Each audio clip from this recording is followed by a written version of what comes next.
All right, this is for our coaches. These are some things you should consider when separating your team. Now, of course, this is not the most enjoyable part of being a coach because teams must be separated and somebody's got to do it. So, obviously, the first thing you're going to look at is talent, but you have to realize all talent isn't good talent.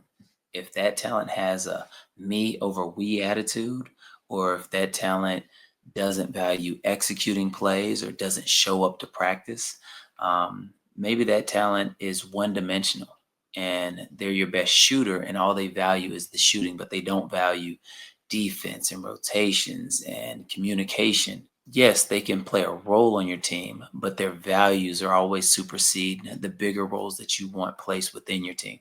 And for our coaches, these are things that we probably know already, but these are things you have to consider that most fans and parents are not. Like, is this player a distraction? When I'm talking, is he talking? When I'm trying to give instructions, is he dribbling a ball? These are things that people don't see that will make you leave off a good player because he keeps distracting you from what you're trying to put into your team. Is this the type of player where if you hit a rough patch, they become a cancer? Now all of a sudden in the locker room, he's nudging his buddy, man, if we would have played, we would have won.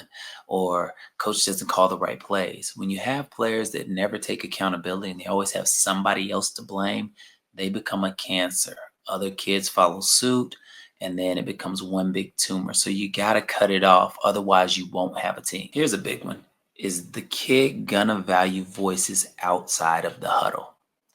If the car ride home, when they go home, the bleachers, if they're gonna listen to the voices coming from those areas more than the ones that's coming within your huddle, it's going to be impossible to build your team because you're going to have one person doing one plan while you're trying to get the other four players to do another plan, and that is not a team.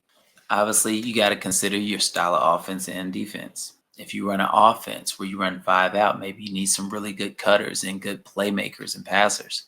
What positions need to be filled? The typical parent is just going to think my kid's better than that kid, not considering that you need a post player if their kid is a guard. You have to consider like your system. If you're running a full court press, you're going to need faster players. If you're running a zone, maybe you want longer, bigger players. So the style of play is absolutely going to matter. Then it comes down to depth and priorities of how you're going to build your team. So when you choose in players 1 through 3, usually those are pretty obvious. Nobody's going to argue those. When you get to 4 to 6, that's going to be like the makeup of your team, which pretty much is going to describe your depth. When you start getting to 7, 8, 9, and 10, it's going to be based on need, not necessarily the best player. So if you have, some of your better players that are undisciplined defensively and get in a lot of foul trouble, you need to have somebody come in that can fill their role defensively. If you have a smaller group and you need some shot blocking, you're going to need taller players. If you have a bunch of guys that can drive and attack the rim, but you don't have anybody to space the floor as a shooter, you're going to recruit that player. Maybe you have a player that doesn't score well at all, but he can dribble with both hands and he can pass with both hands. He's probably going to be a guy that can help execute your offense so your better players can get the ball. So there might be better players in the program that can shoot and do other things better than him, but what you need for your offense to function is an ambidextrous passer that can play, make, and see the court well. I once had a player that I picked up that really valued the statless stats. He was probably the 8th or 9th guy on my team. I only had 9. And he was probably the 16th or 17th best talent in the program. So nobody understood why I picked him up, but he remembered all the plays. He could do it from multiple positions. So when we ran practice, we could plug him in anywhere and have a very productive practice. He knew that there were certain games that he wasn't going to play in, and he was okay with that. He became like our biggest cheerleader.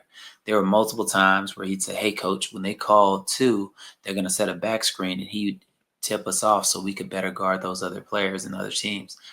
If it was a game where he knew he wasn't going to play that much because we were playing a very tough team, he wouldn't even take shots during warm-ups. He would guard our players and make sure they were prepared to take on the team that we were going against. So just by him heroing his role, he won multiple games for us. People may have seen the superstars score 20 points or whatever to win a game, but there were multiple games that came down to 2 or 3 possessions that he was a part of, even if he wasn't on the court. So the next thing is ego. Coaches, you have to consider this. If a player is 8, 9, and 10, and he's not going to be okay not playing as much as he'd like, you have to remember you can only play 5 players. So if you're going to have a player that's complaining about playing time, it's going to be tough to create a cohesive unit. And unfortunately, you have to consider the parents, because if a player is 8, 9, and 10, you know there's going to be games he doesn't play. On a scale of 1 to 10, most parents are going to believe that their player is 2 or 3 notches better than what he actually is. So if that means having a player that's going to be at the end of your depth chart, dealing with a parent that's going to always think he needs to be at the front of it, those are things you just have to consider when building your team. You have to know, to have one of your better seasons, you need peace within your team. And that is just an elusive thing all of us coaches are reaching for. But to do it, you're going to have to get people that can be on the same page and learn that this might be your role from now until you grow in other areas. And here's another one that's tough to explain: situational coaching. You need to build your team for different situations. You need to build your team for if a team is pressing you or running zone or running half court traps.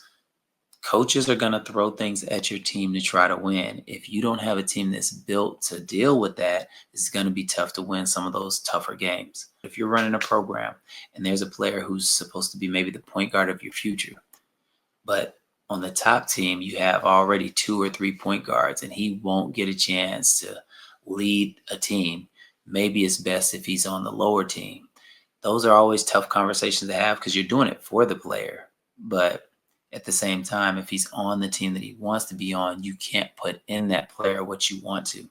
So those are conversations you should have with any player that is in that situation.